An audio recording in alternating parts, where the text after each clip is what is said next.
சென்னை ராயபுரம் தொகுதியில் போட்டியிடும் தமிழக வெற்றிக் கழக வேட்பாளர் விஜய் தாமுவை ஆதரித்து நடைபெற்ற பொதுக்கூட்டத்தில் வில்லிவாக்கம் வேட்பாளர் ஆதவ் அர்ஜுனா மற்றும் எழும்பூர் வேட்பாளர் ராஜ்மோகன் ஆகியோர் பங்கேற்றனர். ராயபுரம் தொகுதி பிரச்சனைகளை முன்வைத்து விசில் சின்னத்திற்கு அவர்கள் தீவிர வாக்கு சேகரிப்பில் ஈடுபட்டனர். மேடையில் பேசிய ஆதவ் அர்ஜுனா, திமுக 26 கட்சிகளுடன் கூட்டணி அமைத்து போட்டியிடுகிறது. ஆனால் நாங்கள் அந்த 26 கட்சிகளையும் எதிர்த்து தனித்து போட்டியிடுகிறோம் என்று முழங்கினார்.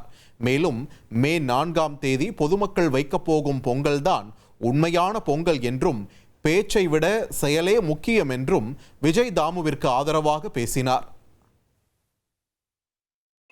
சட்டமன்ற வெற்றி வேட்பாளர் KV விஜயதாமண்ணன் அவர்களுக்கு வெற்றி செங்கோலை பரிசாக வழங்குகிறார்கள்.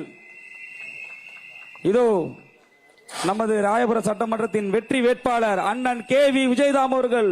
நமது வெற்றி சின்னம் விசில் சின்னம். நமது வெற்றி வேட்பாளர் அண்ணன் KV விஜயதாம் அவர்கள். உங்களில் ஒருவர் ராயபுரம் மக்களின் நண்பர்.